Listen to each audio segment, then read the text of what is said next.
Tonight's project features the designer series paper from Daffodil Afternoon, a celebration selection. Lots of pretty papers in this package, lots of shades dark and light. And we're going to be using two primary shades, maybe three, or designs, and taking one specific design and turning it into two different cards. So here are my two cards, and I've used a butterfly motif here because I don't actually have the coordinating daffodil stamp set. Because we are making two cards, I'm going to take a piece of basic black cardstock, a full sheet, and I'm going to first score it at the 4¼ inch mark using the scoring blade, which is the lighter gray blade, and then turning my cardstock and cutting at the 5½ inch mark. This will create two separate card bases.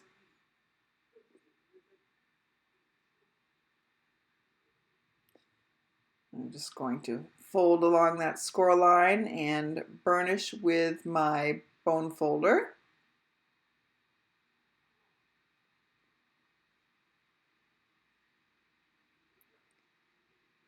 You'll notice that some things aren't going to match up with my voice and what's going on, and that's because I had to re-record the audio. For some reason, the Facebook audio was very choppy. Even those people listening live noticed that.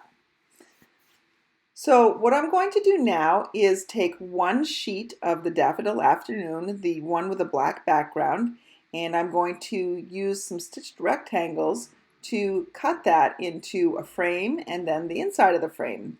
Thus, that's where I get the two cards. But I do need some mats. Here's my Flirty Flamingo piece, and the measurements for what I'll be trimming this to are on my blog at stamperhood.com. But this is matted to fit the frame that I'm going to get once I've cut out the stitched rectangle. It is not a 4 inch by 5¼ I believe it's 3 7/8 by 5¼ inches. And then I need a smaller mat for the other card. So we'll cut that down, and that one measures 2 3/8 by 4 inches. Oh, 2 3/8 by 3 3/4 inches. So those two mats are done.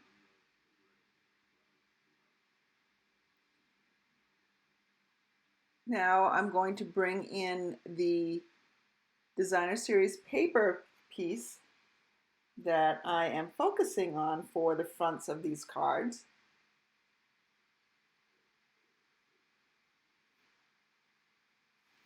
I just love this particular design. There are several designs in here that are really beautiful, but this happens to be my favorite.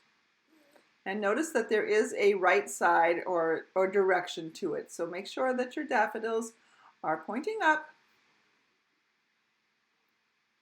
And we are going to, as I mentioned, bring in our stitched rectangles for die cutting. We'll be using the largest rectangle, and then from this set we'll be using the 4th smallest. So count in from the center to 4, and that's the one that we're going to be using. Now you can die cut all at once, or you can die cut them separately. Let's go ahead and bring in the Stampin' Cut and Emboss machine. This is the full-size machine, which is worth every penny. It is an excellent machine. I absolutely love mine. I've got my base plate, which is the number 1 plate, number 2 plate, and the number 3 plate. And now I'm putting on the largest rectangle. I'm going to cut these both at the same time. And if you recall, you should never put the edge through so that it's parallel. to the roller. So you can see I've turned it so that a point goes through first. Now I'm going to bring in my smaller rectangle and position that. Again, you can do these separately, so in two different passes, but I think it's just as easy to do it in one pass. I'm going to use a little bit of washi tape. You can use Post-it note, anything that's slightly sticky. I'm going to take off some of the stick from my washi tape. I don't want it to ruin the paper at all. I'm going to apply a little bit. I was going to do them both at once, but that didn't work out so well. So I just decided, let's tape down the outer rectangle a little bit, and then we'll go ahead and do the inner one as soon as I get that positioned. I want it as pretty uniformly in the center as possible. So now that I've got it taped down, we're just going to add another number 3 plate and give that a run through the machine.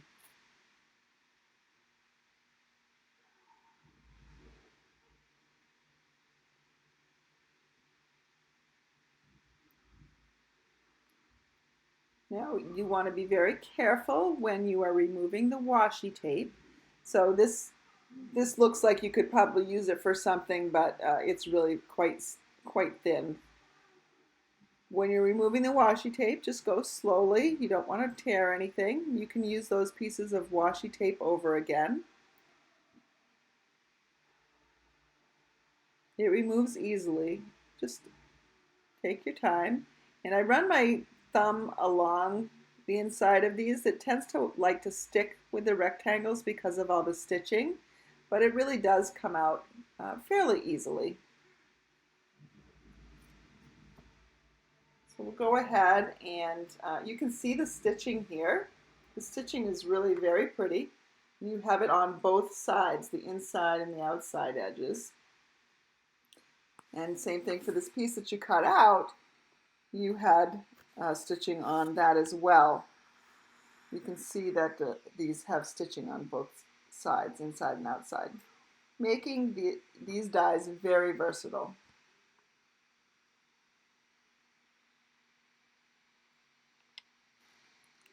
Lots of great rectangles in here.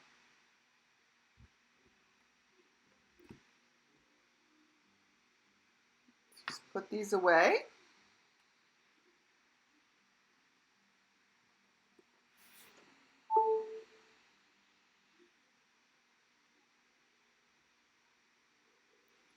Now that we've got these die cut,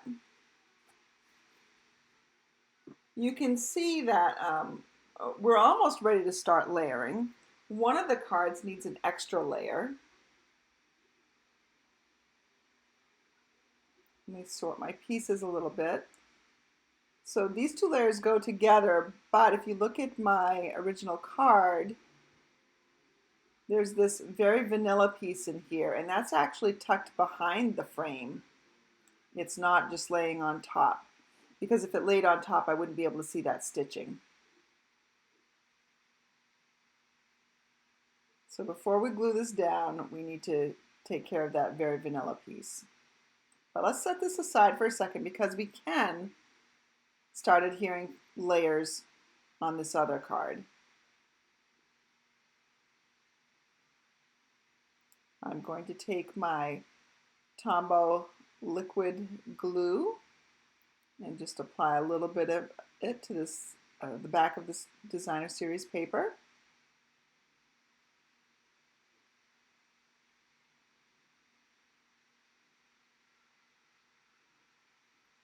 And we will adhere that to the Flirty Flamingo piece.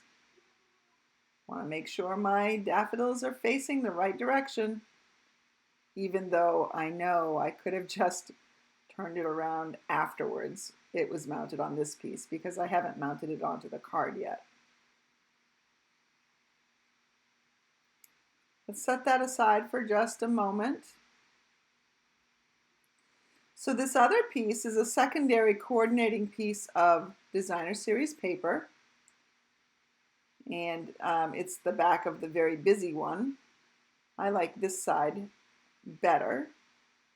The other side is just a little too busy for me. So I cut this at 4 inches by 5 1/4, and I'm going to mount this piece onto that layer,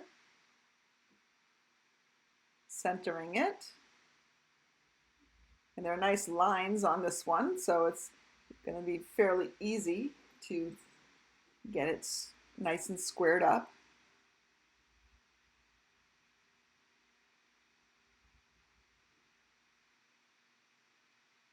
And then I can adhere all of it to the card base.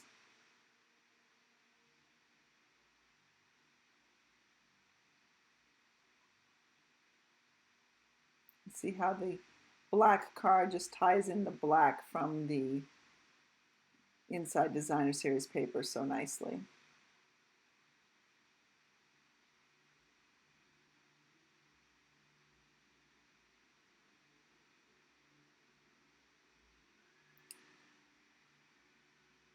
Now to make that last little piece that's on the front, we're going to need a piece of very vanilla cardstock. And you can choose whatever sentiment you would like. I think I was going to use Peaceful Moments, but then I decided I wanted to use more thankful or more thanks sentiments, and so I've just chosen the Flowers of Friendship set. This one says little card, big thanks.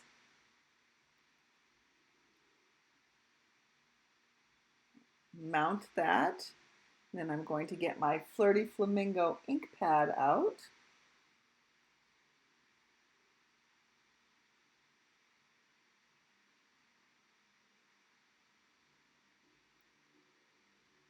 Notice I keep the stamp on the paper for a second or two. That just allows the ink to absorb. Now this is a circle punch that Stampin' Up! No longer carries. They do have circle dies, but just for ease in this video and not having to run everything through my die machine, I just pulled out a punch that I had. There's only so much room in the Stampin' Up! Catalog. They just can't carry everything, and so they decide what stays and what goes to make room for new things. And so they thought that probably a lot of people had the circle punches, so they might as well set them aside for a while. They'll probably come back at a later time. I'm going to pop this up on dimensionals. I've just used 3 here, and then I'm just going to set this off to the edge a little bit. And that looks great the way it is, but let's go ahead and embellish it with these brushed brass butterflies. Say that 3 times fast. I'm going to use my Take Your Pick tool. If I just sort of push it to the edge, it comes off, and I can adhere it. Now let me take a smaller one and adhere that, say, right about there. And of course we want 3, or at least an odd number. So I'm going to take another piece. This one's not cooperating very well. I'll just use my fingers. And we'll find a place to add that.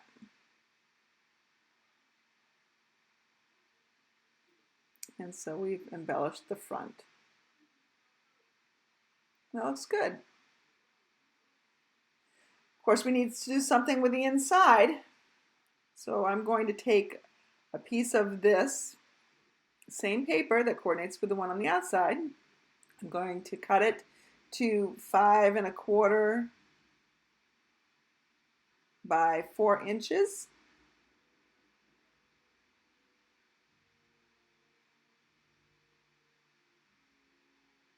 And then I'm going to need a piece of very vanilla that's smaller than that so that I can write on it. So I want to have quite a bit of that Designer Series paper showing. Otherwise it's kind of a waste, especially since it's not a very busy pattern.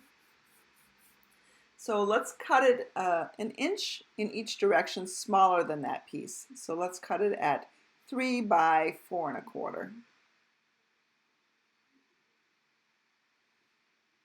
And we'll just adhere these together and then to the inside of the card.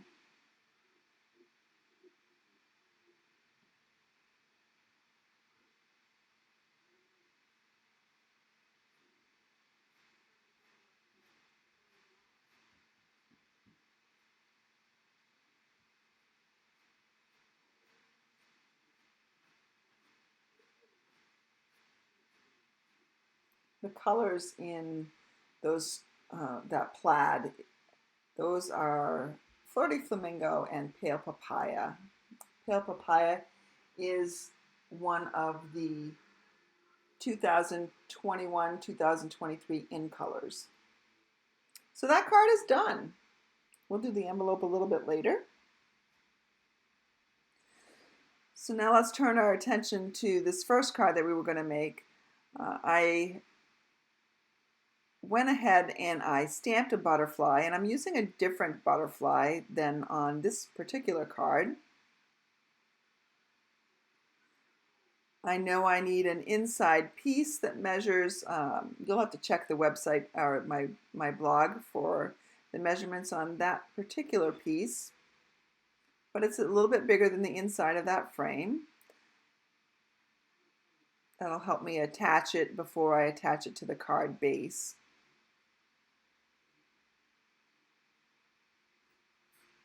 So you can see it's just a little bit bigger, and you can go ahead and actually cut that very vanilla piece almost as large as that frame if you'd rather.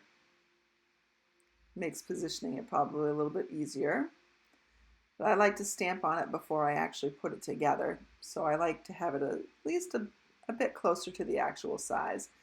I'm going to bring in my Flowers of Friendship and use a different stamp, the Thank You for Everything stamp. Again, I'm going to use my Flirty Flamingo ink pad. Stamp that on there.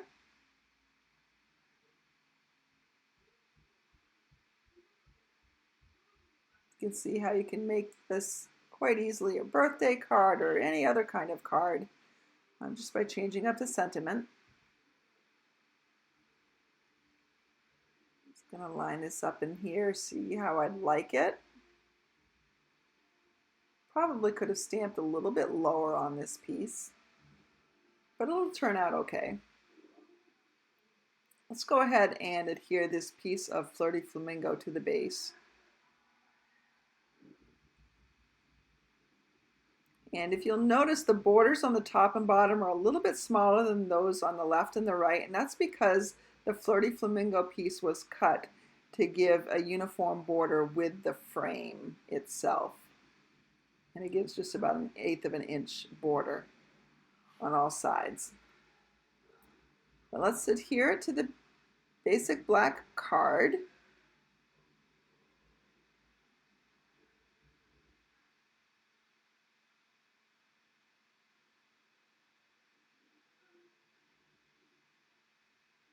Fixing it just slightly there.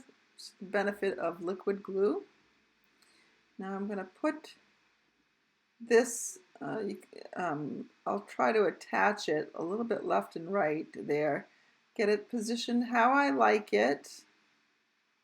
It's going to be very hard because it's such a tight fit to get it done separately.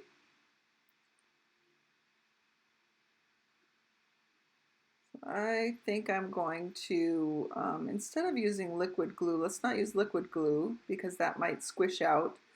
Let's go ahead and use a little bit of Stampin' Seal just to tack down that very vanilla piece where we want it.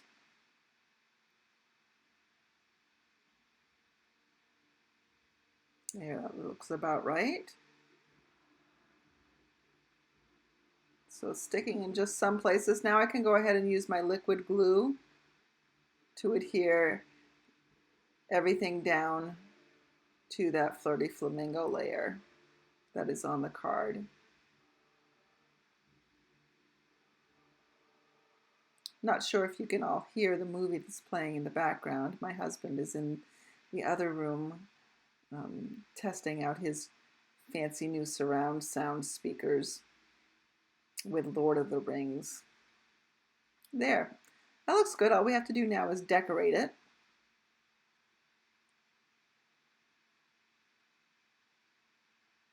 So I've already stamped and punched or die cut a butterfly. And this comes from Butterfly Brilliance. And you can see this is the piece that I had die cut. The original one was from Fluttering Flutterby's or something like that. It's a retired set. But you can see here that I've just used that image right there. So I didn't have to ink up the whole stamp. That's one big stamp right there. I didn't have to ink up the whole thing, just that portion.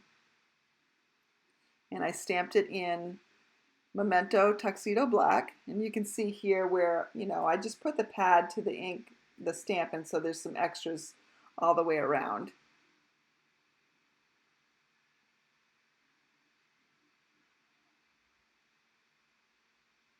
Don't cut with these ones. These cut out some detailed butterflies. You're going to actually use this one big die over here, and you can see this is how I did it. I just lined it up with that one particular part, and, attached it, secured it with some washi tape, which I can now get rid of. I was just showing you what I did.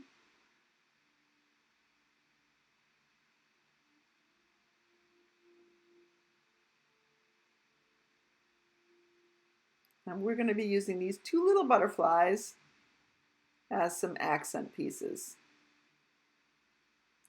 So let's just set this aside. We need to color our butterfly. Now, I have to admit, I don't actually have Flirty Flamingo in the blends. So I am using, let's see, what am I using? I think I'm using Magenta Madness. Nope, I'm using Melon Mambo. And I'm going to temper that with my Pale Papaya Dark. That's the Melon Mambo Light, that's the Pale Papaya Dark. So I'm going to first start by coloring the whole butterfly with my Pale Papaya.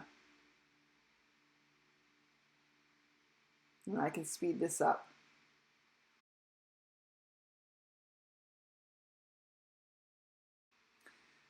Okay, now that I've got that done, I'm going to add some color in just a few spots with the Melon Mambo. And this looks very bright, but it will dry a slightly different color. And then we're going to go over it again at the end with the Pale Papaya anyway. Again, let's just speed this up a little bit.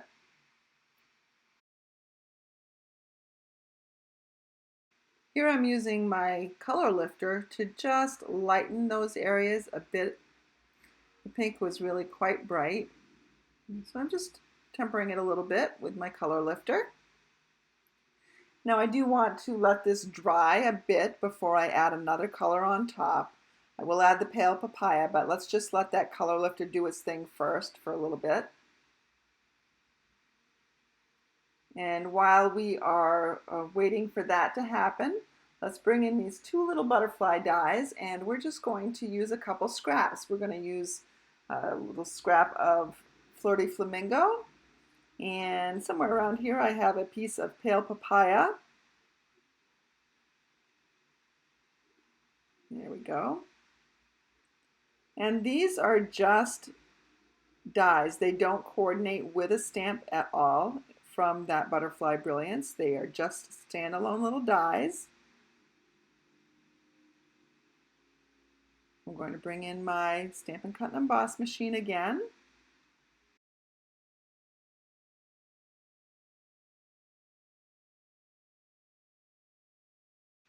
Well, I thought I was going to have to use my Take Your Pick tool to get that out, but I didn't. Sometimes if it's stuck in the back, all you have to do is drop it on the plate and the die falls out. It's a pretty cool little trick.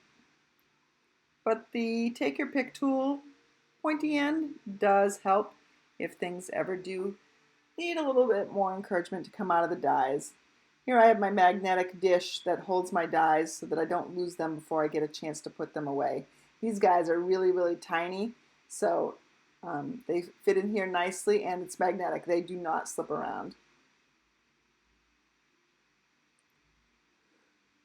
Let's get all this stuff out of the way so we can finish assembling our card front. I'm going to just come right back in, and I'm going to use the bullet tip to come right on over and color on over the top of those melon mambo pieces. And I think I'm just going to darken some other areas here just to give my butterfly a little bit more color variation.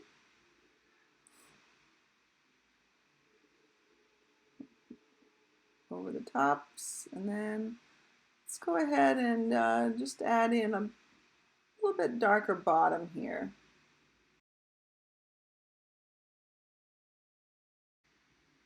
All right, I think that does it for that butterfly. I don't know if you can see it, but I noticed I colored outside the line just a little bit at the bottom of his body. Use my color lifter, and now you can't even tell. That color lifter is awesome. So let's just see how we're going to position these elements on our card. Probably get away without even using these two little butterflies, but let's go ahead since we did the work with them. We'll keep them in there. Let's attach them with dimensionals.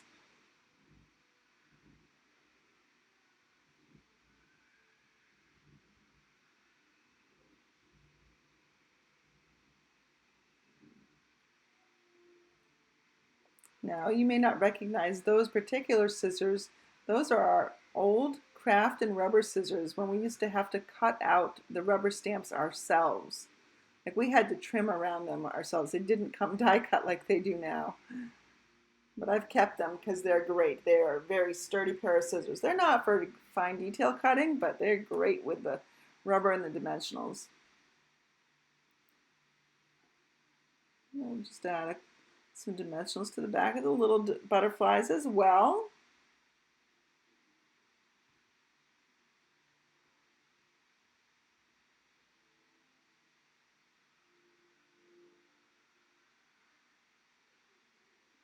There we go.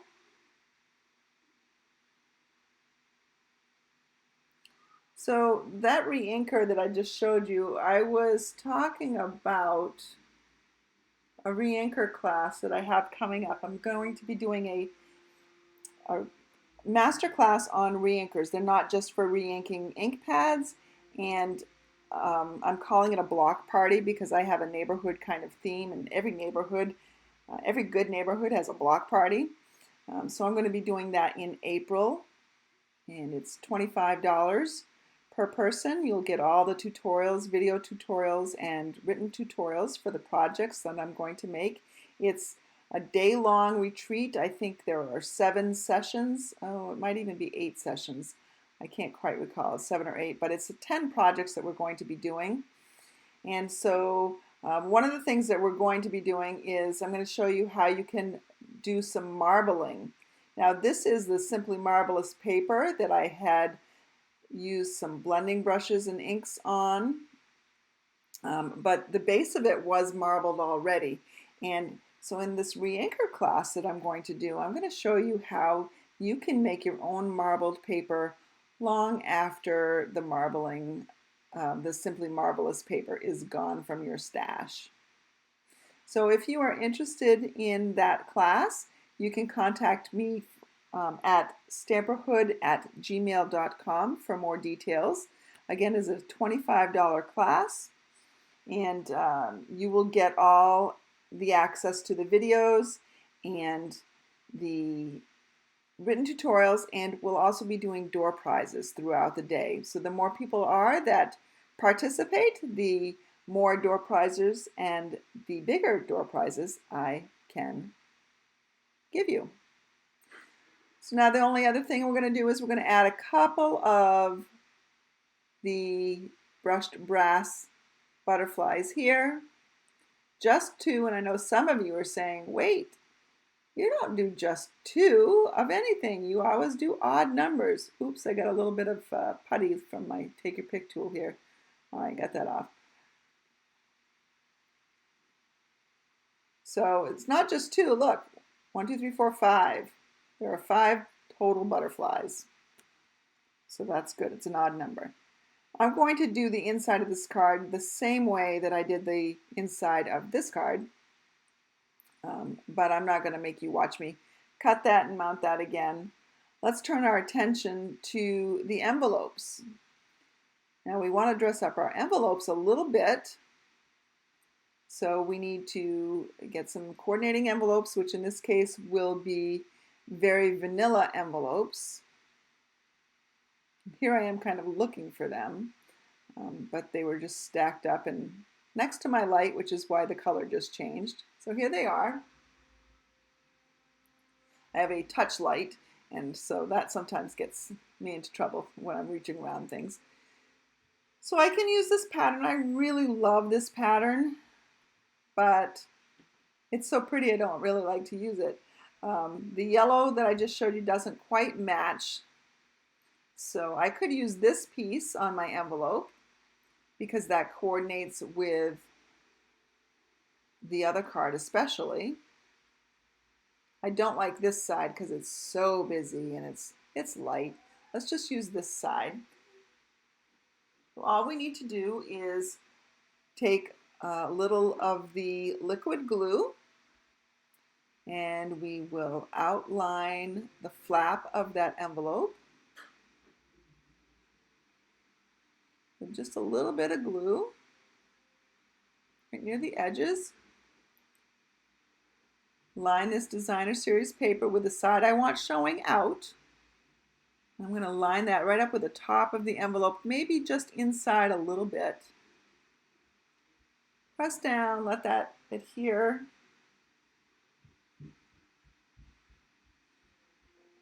Then I can open it up and just trim around that flap.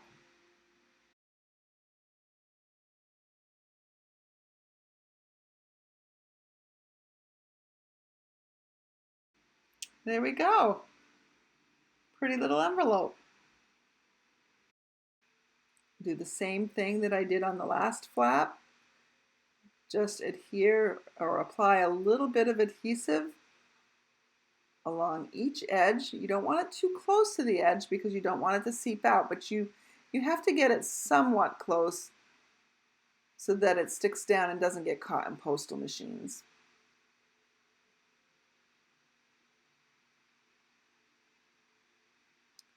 So let's go ahead and find the right side up and position this as much to the edge as I can.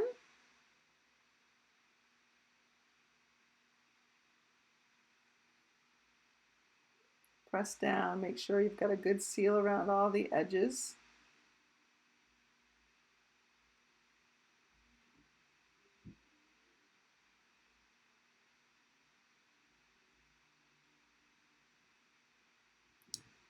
We'll flip it over and trim around as we did before.